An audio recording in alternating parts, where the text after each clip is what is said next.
सुन साया तेरे इश्क दिया खैरा मंगिया। मैं आपसे कह रही थी ना कि ये बेजोड़ रिश्ता है, दोनों नहीं बनना चाहते आपस में, मगर फिर भी जबरदस्ती आपने अपनी रवायतों की नकेल डाल दी इनकी नाक में।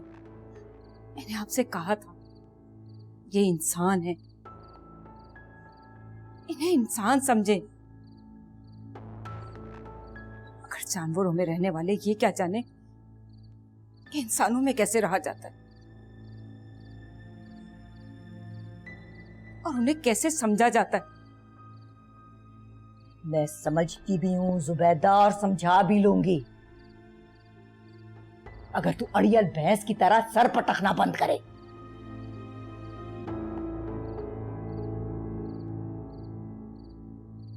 हाँ शामी, क्या कह रहे थे?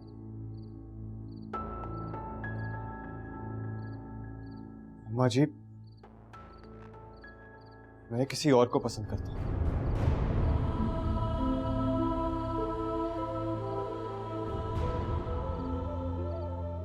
आपकी खुशी की खातिर इस रिश्ते को निभाने की बहुत कोशिश की मैंने, लेकिन हीर मुझे पसंद नहीं। देख शामी, अब हीर सिर्फ तेरी पसंद या नापसंद नहीं है, वो इस खानदान का फर्द है, हमारी गैरत है वो। इसलिए बार वाली को बार रख, उसे जितना पसंद करना है पसंद कर, सुबह शाम इश्क में निहाल रहे, मगर अपनी बीवी को गलती से भी अपनी जिंदगी से निकालने का सोचना भी मत।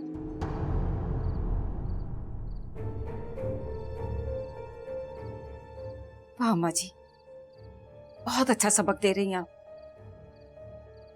गलत को और गलत करने का कह रही हैं। तो क्या गलत को सही करने के लिए बदनामी के झंडे गाड़ूं? इश्क मशूक की आदत तो खानदानी है, इसकी खून में शामिल है इसके। तुझे याद नहीं, इसका दादा आखिरी वक्त डोमनी पर पैसे फेंकने जाता था,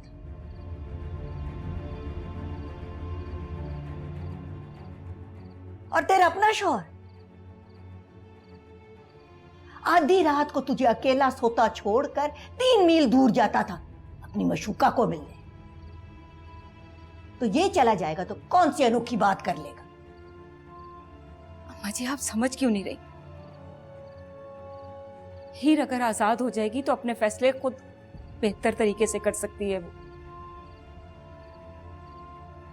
कम से कम किसी ऐसे शख्स के साथ तो रह सकती जो उसकी कदर करना जानता होगा, वरना सारी जिंदगी इसी गैरत की कब्र पर सिसकती रहेगी। वो सिसकती रहे, घुट घुट के मर जाए, मगर इससे ज्यादा छूट मैं तेरे बेटे को नहीं दे सकती।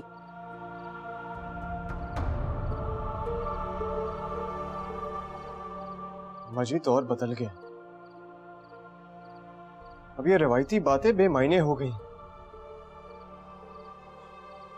लोग अब जीने के लिए अपने असूलों में और फैसलों में लचक लाने लगे। तुझे पता नहीं है शामी कि तू किस पेड़ की डाली है, जो कट तो सकता है पर झुक नहीं सकता। अगर तू उस पेड़ को जड़ से उखाड़ने की कोशिश करेगा ना, तो वो पेड़ तुझे काटकर अपने आप से अलग कर देगा, लेकिन अपनी पनाह में, अपने साए में उस आने वाली बच्ची पे धूप नहीं पड़ने देगा। अम्मा जी, आप मुझे ज्यादा मजबूर करेंगी ना तो मैं ये घर छोड़कर चला जाऊंगा।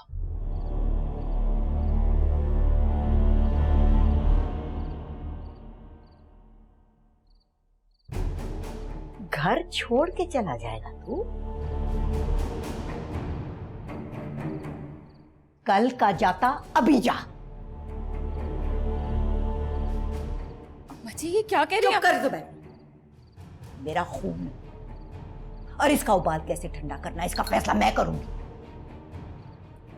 निकल जा इस घर से, और आइंदा इस घर में आना तो हीर के साथ आना, वरना जीते जी अपनी शक्ल ना दिखाना।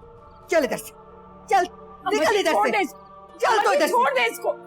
चलता है कि नहीं? चल इधर, चल। ये सब क्या हो रहा है? पूछ इससे, पूछ इससे। शामी,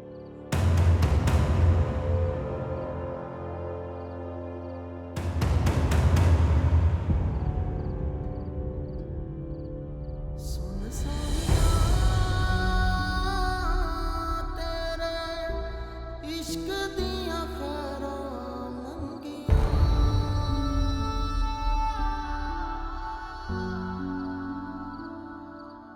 सुन साया तेरे इश्क दिया खैरां मंगियां।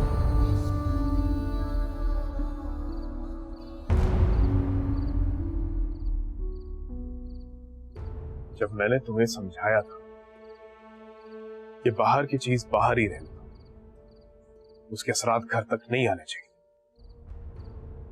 तो फिर ये सब ड्रामा क्यों किया तुमने? ये ड्रामा नहीं है बाप, हकीकत है। मैं हीर के साथ नहीं रह सकता।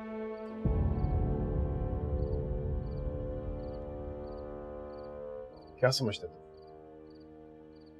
इतना आसान है? तूने कहा तू हीर के साथ नहीं रह सकता और बस फैसला हो गया। बहुत मुश्किल है बेटा, उतना ही जितनी मुश्किल से ये रिश्ता मिला था। शफी चाचा ने तो इतने सालों में पूछा भी नहीं, भूल गए थे गैरों की तरह। लेकिन बाबा की ख्वाहिश, उनकी वसीयत मैंने पूरी करवाई थी। वो मजबूर थे इस रिश्ते को देने के लिए, और अब हम मजबूर हैं इस रिश्ते को निभाने के लिए।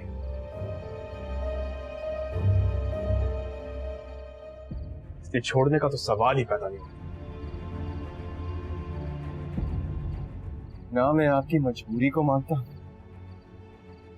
और ना ही किसी वसीयत को। ये मेरी जिंदगी है, इसको मैं अपने तरीके से जीऊंगा। आपकी मजबूरी को देखकर मजबूर नहीं होऊंगा। ये अल्फाज वापस ले शामिर, अभी फौरन वापस ले। तू क्या समझते है मैं अपने खानदान, अपने असूलों, अपने रिवायात के लिए अपनी जान दे सकता हूं, तो क्या जान ले नहीं सकता? चाहे चाहे मेरे सामने मेरा सगा भाई क्यों ना खड़ा हो।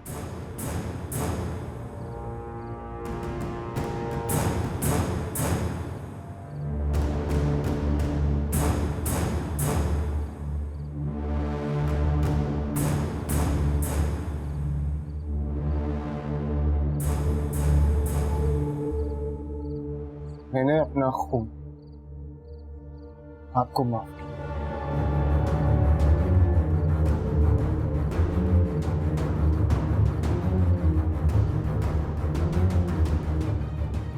अम्मा जी,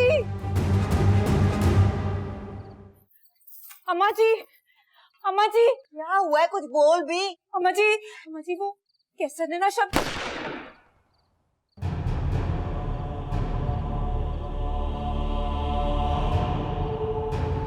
अल्लाह खैर, अल्लाह खैर। कैसर, कैसर, क्या कर रहा है? भाई की जान ले रहा था। जान ले नहीं रहा था, जान दे रहा था, दे चुका था। अगर ये कमबख्त ना रोकता मुझे।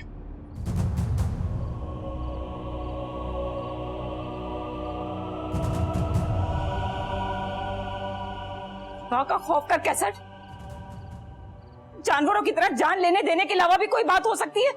इंसानों की तरह बैठकर कोई हल निकालो। सिर्फ एक हल है, कह दे इसे हीर को वापस ले आए, वरना कल मैं सबके सामने अपने आप को गोली मारूंगा।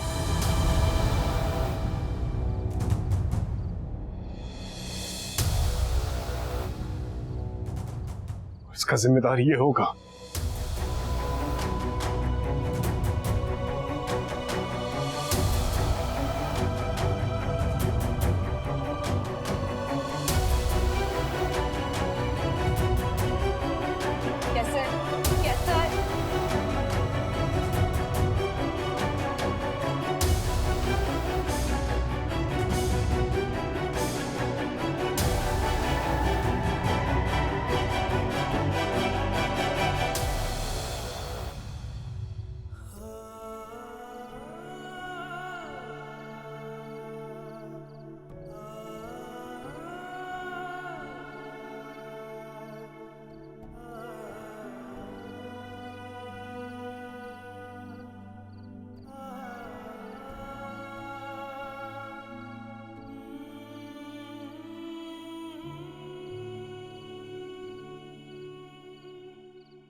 तुमने मुझे गुनाहगार कर दिया ही।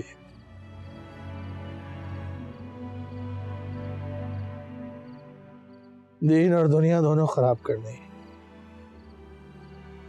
गलत कह रहे हैं बाबा।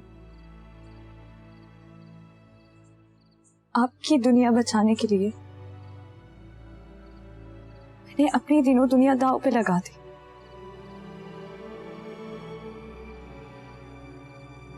आपने तो ये सब कुछ अनजाने में किया ना। मैंने ये सब कुछ जानबूझ कर किया, क्योंकि अगर मैं उस वक्त आपकी दुनिया ना बचाती तो भी आप मुझे ऐसी नजरों से गिराते जैसे अब गिरा रहे हैं।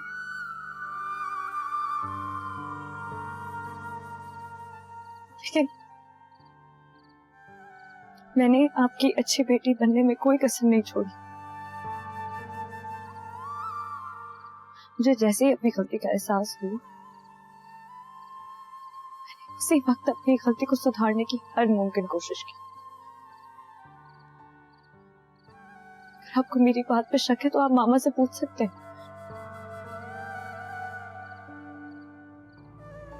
उससे क्या पूछूं? उसने भी वही किया है जो तुमने किया है।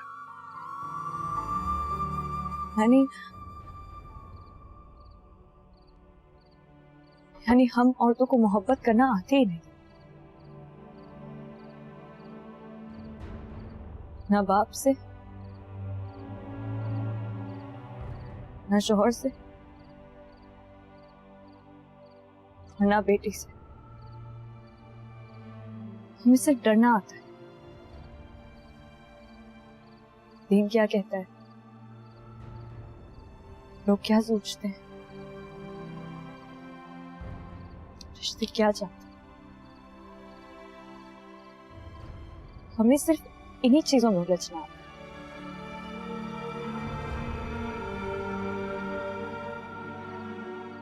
मैं आपको एक बात बता दूं बाबा, जब हम दोनों ये जुर्म छुपाने की कोशिश कर रहे थे ना, उस वक्त हमें अपना ख्याल नहीं था। सिर्फ और सिर्फ आपकी फिक्र थी। से क्या गलती हो गई ये तुम्हारी तरबियत में? क्या कमी रह गई जो तुम बागी हो गई? आपसे गलती नहीं,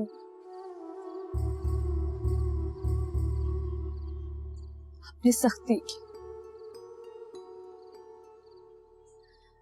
जिसकी मुझे आदत नहीं थी। आदत तो तुम्हें चोरी करने की भी नहीं थी।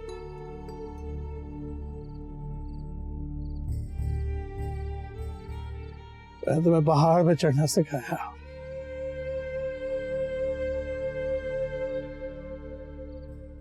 लेकिन तुम तो दीवारें टापने लगी।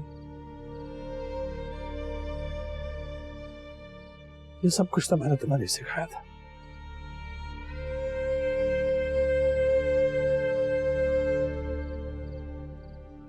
तुम अकेली कहीं भी चली जाती दुनिया में, कहीं भी रह लेती, तो ये ना करती, ये रास्ता इख्तियार ना करती।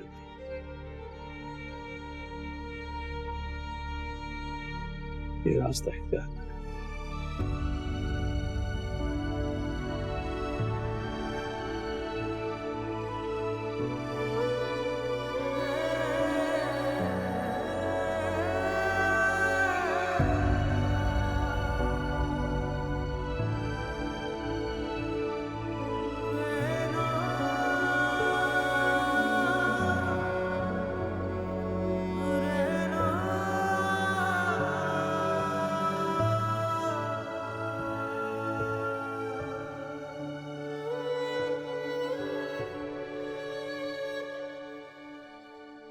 शामिर, बेटा घर छोड़ने के बारे में सोचना भी मत।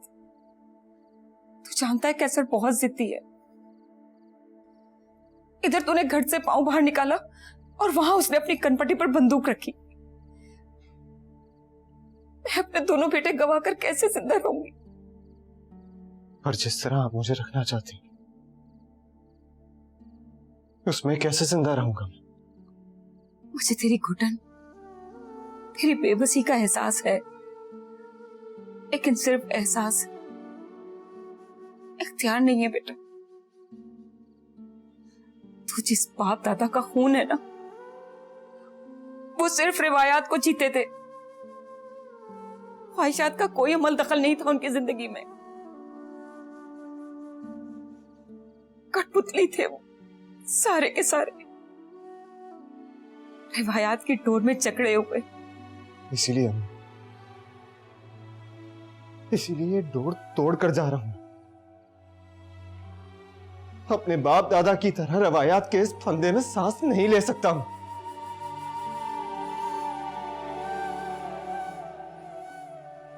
और जबरदस्ती रोकने की कोशिश करेंगे तो घुट घुट कर मर जाऊंगा।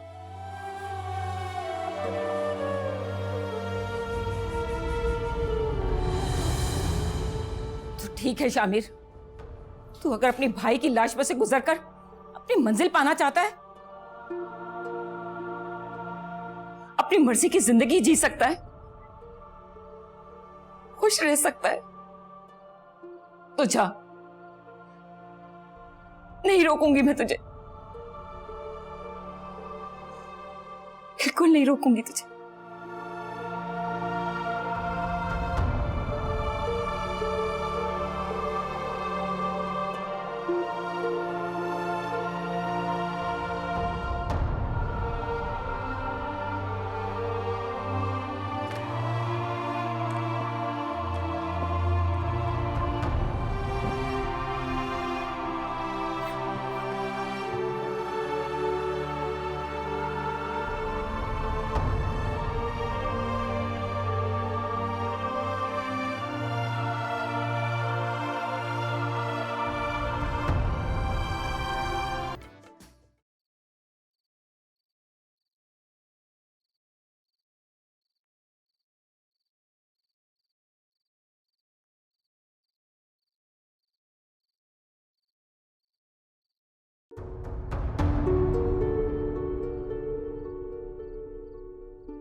खुश हो जाए अम्मा जी, आपकी रिवायात पर 2 जिंदगियां और कुर्बान होने के लिए जा रही हैं। एक ये घर छोड़कर जा रहा है, तो दूसरा दुनिया। आपको जितने फैसले मनवाने वो आज की रात ही मनवा लें। कल से तो इस हवेली में ही आपकी रिवायात बचेंगी, या सिर्फ औरतें? आदमी तो कोई होगा नहीं यहाँ।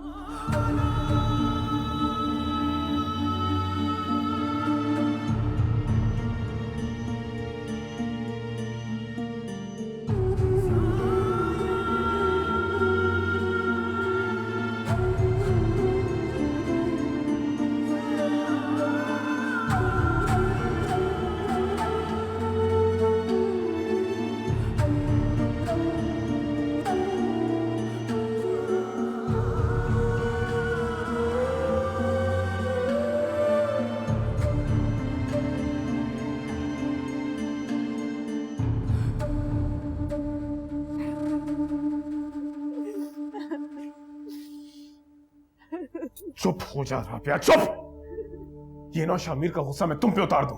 तो उतार दे कैसे? मार दे जान से मुझे। बेवा होने से तो बेहतर है मैं आपके हाथों मर जाऊं। आपको मेरी परवाह नहीं है, अपनी जान की परवाह नहीं है, अपने बच्चे की परवाह तो करे। उस मासूम का क्या कसूर है? वो क्यों आपकी मामूली सी जिद के लिए यतीमी की जिंदगी गुजारे?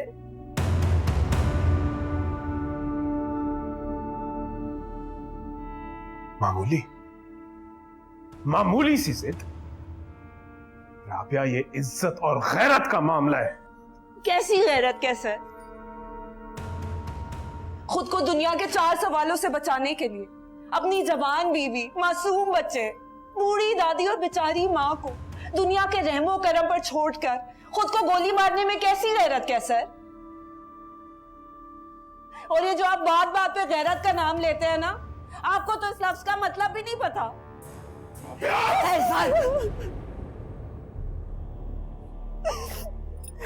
पागल हो गए हैं?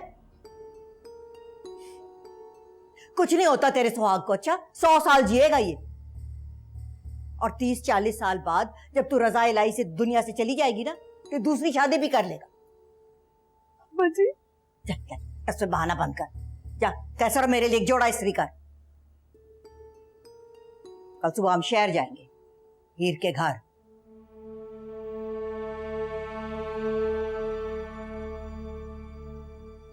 खड़ी देख क्या रही है? जा।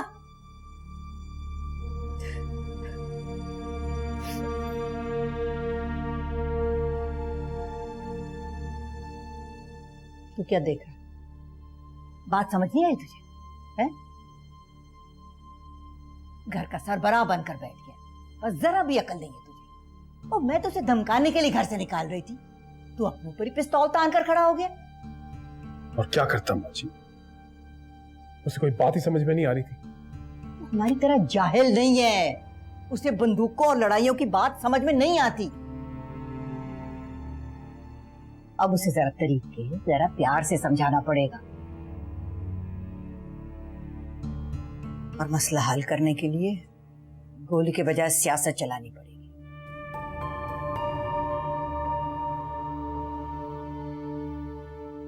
समझ रहा है ना तू? समझ रहा हूँ मुझे। चल उसका थूक दे।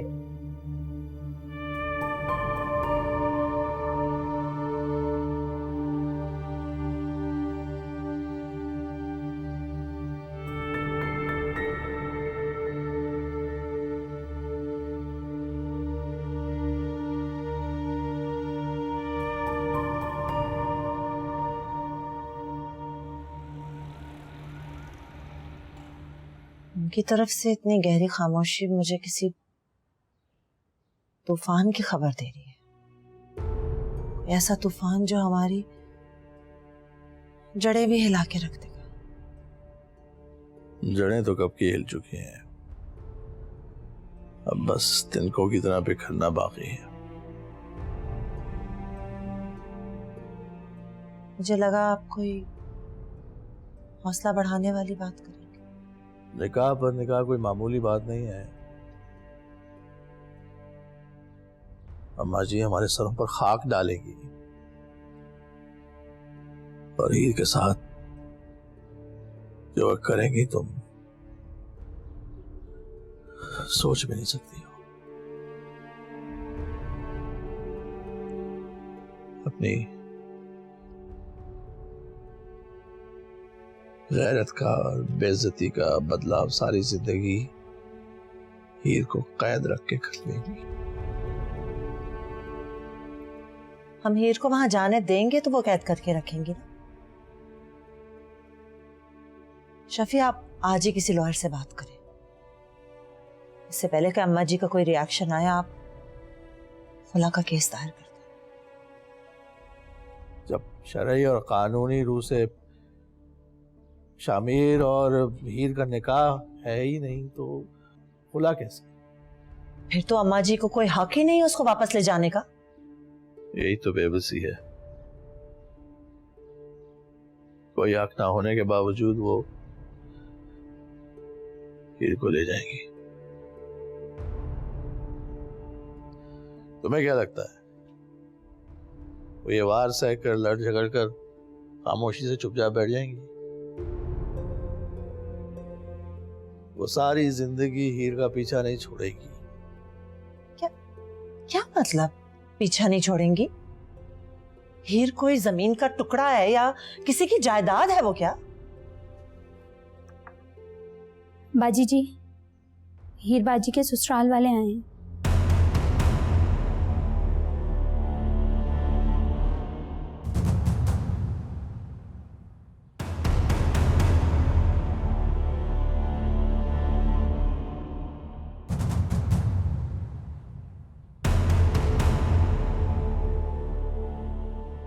अस्सलाम वालेकुम माँ जी।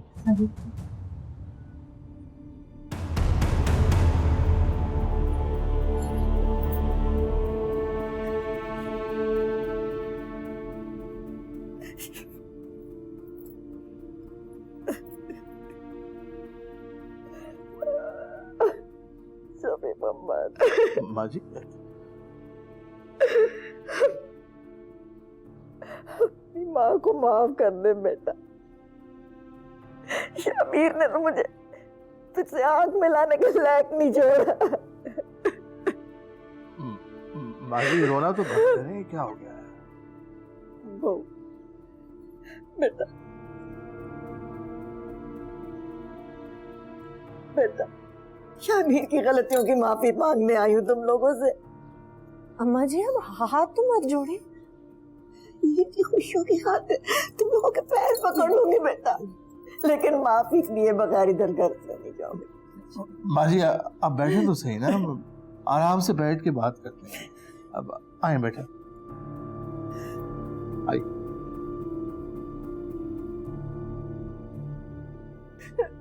बैठ। ये सब क्या? अब ये पानी पी। पानी।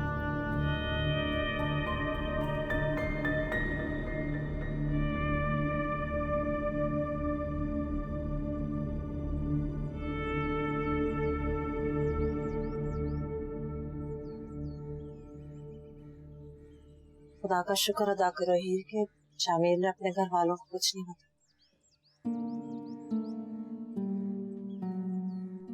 बल्कि उसने तो सारा इल्जाम खुद पे ही ले लिया। शायद तुम्हारा कोई जज्बा, कोई नेकी कुदरत को पसंद आ गई हीर, कि खुदा ने हमें दोबारा रुस्वा होने से बचा लिया। न अम्मा जी सच सुनने के बाद पता नहीं हमारा क्या असर करती।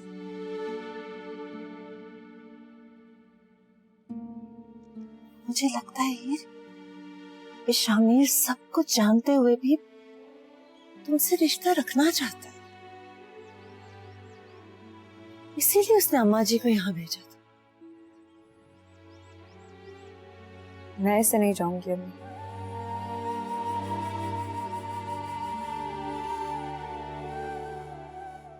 अगर शामिर वाकई मुझसे मोहब्बत करता है मैं उसकी जिंदगी में उसी की होकर जाऊंगी। आप प्लीज कुछ भी करके अभी अम्मा जी को टाल दीजिए।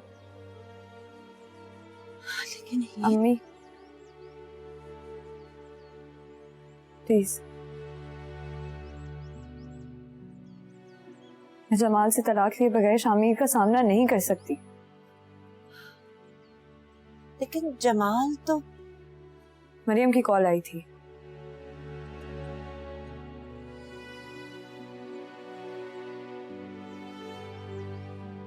उसने जमाल को वापस बुलाया। हमें अगर कुदरत एक मौका दे ही रही है, सब ठीक होगा।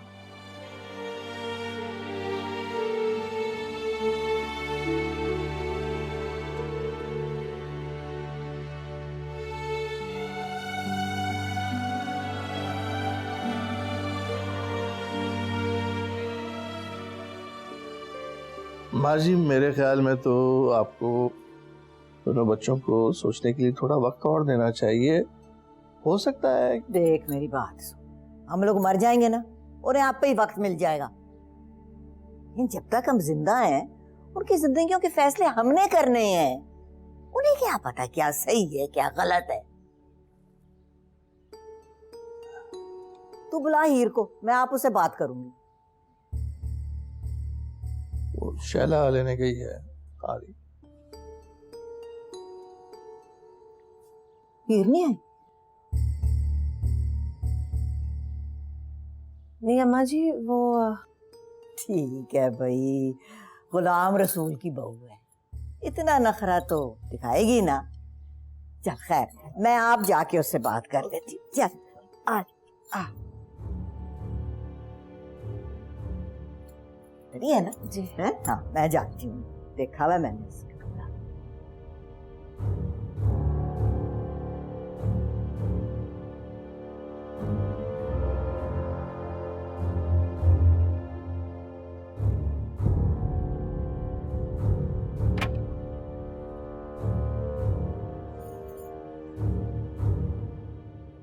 अस्सलाम वालेकुम अम्मा जी।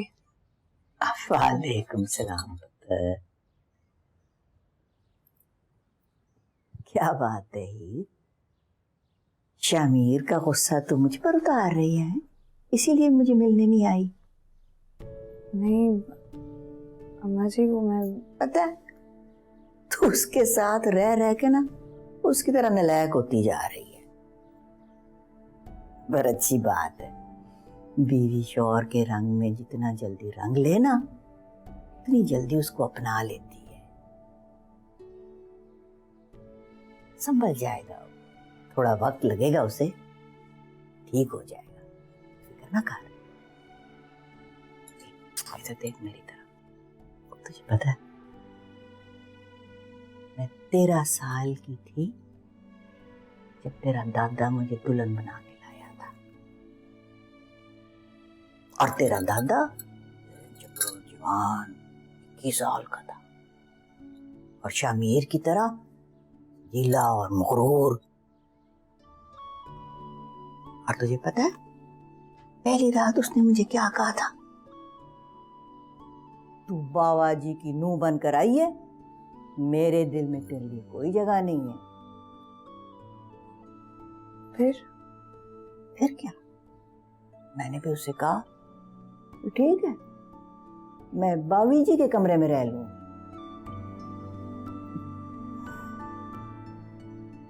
13 साल उसके दिल में मैं कोई जगह नहीं बना सकी। 13 दफा वो मुझे मेरे मैके छोड़कर आता था, और वहां मैं बस 13 दिन रहती थी, वापस आ जाती थी ससुराल। डांटता धुतकारता था, यहां तक कि मुझे छोड़ के किसी और के पास जाता था।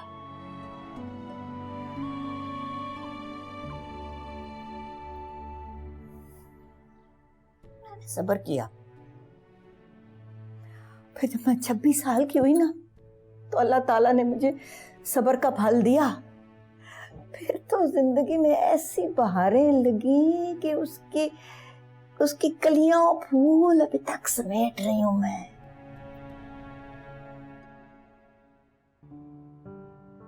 अब तेरी बारी है हीर।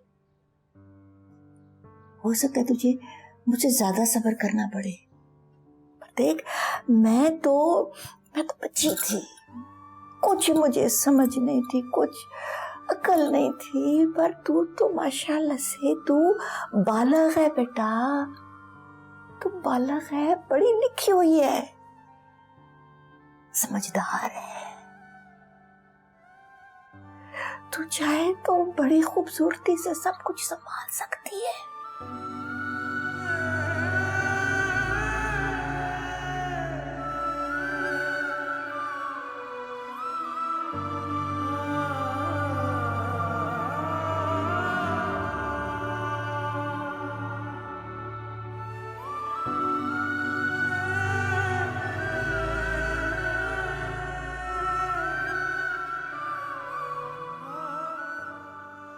सब वो लड़का आया है बाहर, जमाल।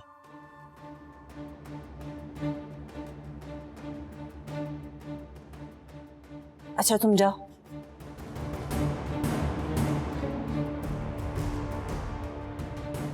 अम्मा जी आए ना तो आप उन्हें यहीं बिठा के रखिए, मैं देखती हूँ उस लड़के को।